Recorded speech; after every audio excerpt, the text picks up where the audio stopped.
Salut à tous et bienvenue à l'assaut. Aujourd'hui, petite vidéo sur comment bien choisir sa lipo. Allez, c'est parti.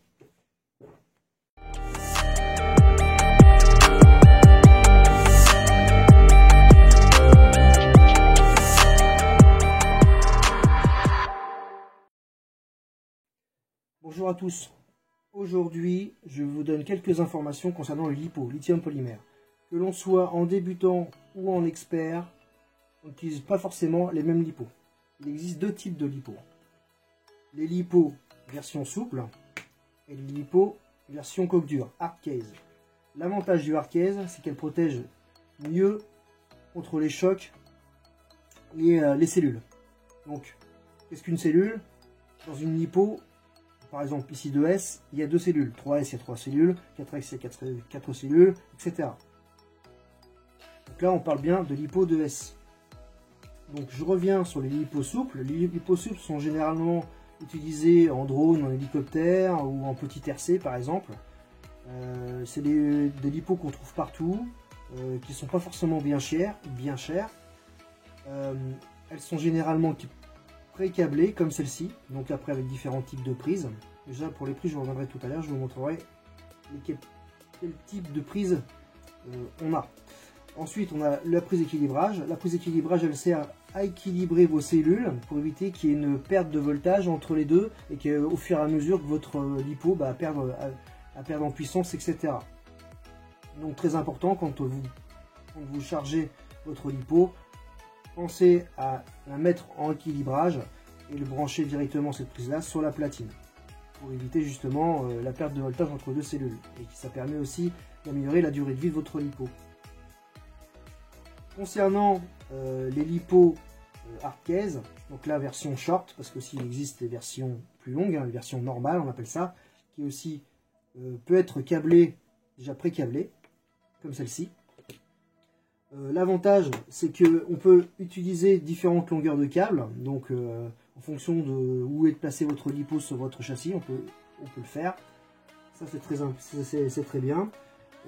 Faites attention aussi, parce que en fonction des marques, on peut avoir des prises PK, donc en fait les prises tubes, de différents diamètres, donc en 5 ou en 4. Donc si vous avez du 5, si vous avez du 4 et puis par exemple des prises en 5 mm, vous devrez acheter un adaptateur et ça vous pouvez le trouver très facilement sur internet. Concernant les prises, on a 4 types de prises, donc comme je vous ai dit, les prises PK comme celle-ci. Nous avons les prises DIN, comme celle-ci, qui sont généralisées maintenant, qu'on trouve partout. Nous avons aussi les prises XT, qu'on utilise aussi. Généralement, on utilise ça en TT ou en piste. Donc vous avez XT60 et XT90 en fonction du diamètre de câble et aussi en fonction du taux de décharge de votre lipo. On appelle ça aussi des prises anti-spark, qui évitent aussi les étincelles. Toutes les prises ont un détrompeur pour éviter l'inversion de polarité. Et nous avons les fameuses prises Tamiya, comme celle-ci. Les prises Tamiya, c'est la prise standard. C'est déconseillé de mettre ça sur des lipos à forte décharge parce que ça risque de créer des courts-circuits, de faire chauffer, puis de faire fondre le plastique. Faut faire très attention. Donc si vous avez même sur des lipos à une moyenne décharge par exemple, ou des lipos assez performants que vous avez ça, c'est que déjà c'est pas normal. Et qu'il faudra les dessouder et puis ressouder des types PK ou des types DIN ou XT comme celle-ci. Concernant la capacité de la batterie, nous avons donc la capacité de la batterie et le taux de décharge. Nous allons prendre par exemple, pour mieux vous expliquer celle-ci. Donc sur une batterie, nous avez la capacité qui est ici et le taux de décharge. Le taux de décharge, en fait, c'est le multiplicateur de la capacité. C'est-à-dire que là, on a en 65 et 130C. En 65, c'est le taux de décharge normal. Et en 130C, c'est le taux de décharge en burst, en pic. Alors, des fois, les constructeurs ne donnent pas le taux de décharge en pic. Ce qu'il faut savoir, c'est que c'est un multiplicateur. Comme je vous ai dit, c'est un multiplicateur. Donc, pour une lipo en 65C qui a une capacité de 4200 mA, elle va décharger 65 fois plus avec le 4002. Pareil en burst. Par contre, le burst, c'est sur un temps donné, c'est sur 30 ou 20 secondes par exemple. Ça dépend des constructeurs. Normalement, ils vous donnent une petite notice et ils vous le disent.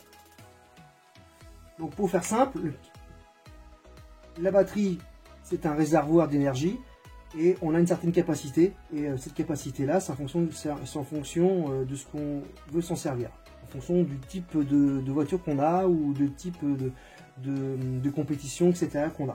On choisit par rapport. Par contre, ce qu'il faut faire attention, c'est que plus on a de capacité, plus on a de poids. Donc par exemple, une 4006 par rapport à une 4002, pourtant on n'a que 400 milli de différence, et ben, elle sera plus ou moins lourde. Ce qu'il faut faire attention aussi, c'est l'épaisseur, parce que c'est pas forcément bien standard en fonction d'une marque à l'autre. On peut avoir une lipo qui est plus ou moins large ou qui est plus ou moins épaisse, ou même qui est plus ou moins longue. Donc il faudra faire gaffe quand vous le prenez pour voir comment l'installer dans votre châssis. Concernant donc les nouvelles générations, donc les générations en lipographène, ou les nouvelles générations vachement plus légères, donc vous pouvez comparer par rapport, on a 100 milli, on a 1000, on a 1 ampère de différence, donc 1000 milliampères. Vous pouvez voir qu'il y a quand même une belle différence. Donc forcément le poids il gagne. On gagne en poids avec celle-ci. Alors le graphène, on a deux types de graphène, soit des lipos entièrement en graphène en lipographène comme celle-ci, ou soit juste en graphène.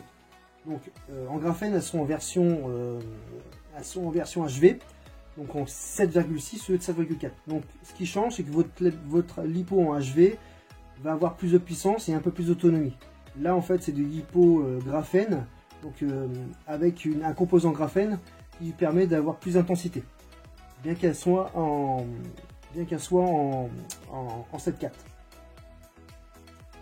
Ensuite, concernant les lipos, je vais revenir un peu sur le taux, sur le taux de décharge. Donc, en fonction de ce que vous allez avoir, du type d'utilisation que vous allez avoir, choisissez des lipos corrects. Donc, ne descendez pas en dessous de 40 décharges, parce qu'après vous allez avoir une lipo très molle, pas forcément adaptée, même en loisir. Donc, moi je vous conseille entre 50 et 100 C. Vous trouvez même des lipos comme ça en 50 ou en 100 C, qui sont très bien. Et pour faire du loisir, c'est très bien. Et ça vous permet d'avoir plus d'autonomie et d'avoir une lipo de qualité qui dure dans le temps.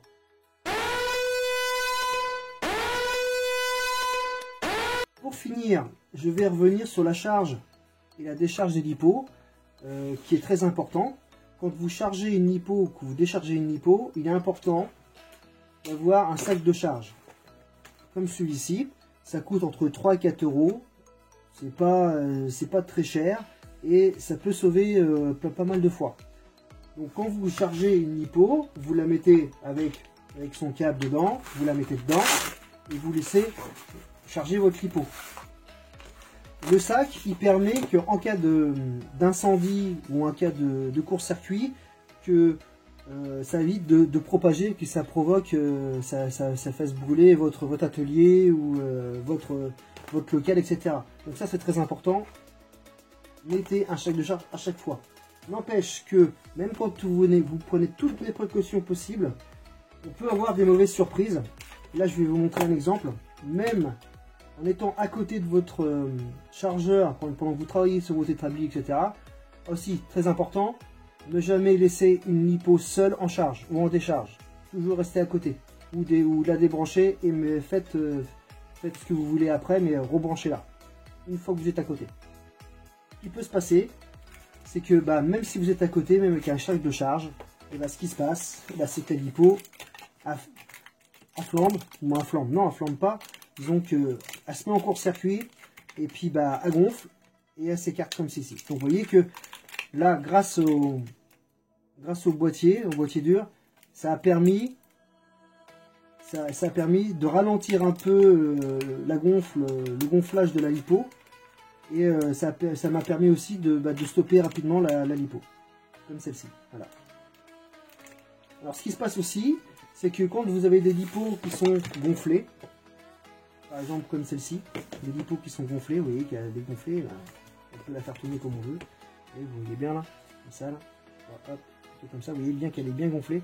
Ce qui se passe, c'est que c'est des lipos qui sont usés, ou qu'on leur a demandé trop pendant un certain moment, ou peut-être mal chargés, mais généralement c'est des lipos qui sont fatigués, et que à l'intérieur, le composant lithium polymère, il est plus de bonne qualité, Et au bout d'un moment, ça fait gonfler les batteries. Donc des fois, vous avez des batteries qui sont gonflées, vous pouvez utiliser quand même. Par contre, faites très attention, en cas de choc ou en machin, vous avez un souci, vous avez un comportement de voiture qui est pas terrible. Vérifiez votre batterie et surtout, dès que vous voyez qu'elle est gonflée, de préférence, mettez-la de côté. C'est un conseil que je vous donne, ça peut éviter beaucoup de soucis. Si vous avez des choses à dire, n'hésitez pas à les mettre en commentaire. Si j'ai oublié certaines choses dans la vidéo, n'hésitez pas aussi à le dire. Je mettrai en lien des vidéos pour vous montrer qu'une lipo c'est super dangereux, donc il faut faire super gaffe. Mais aussi un lien vers un site pour que vous puissiez calculer votre capacité et le taux de décharge. Cette vidéo est terminée et moi je vous dis à plus les amis. Tchuss!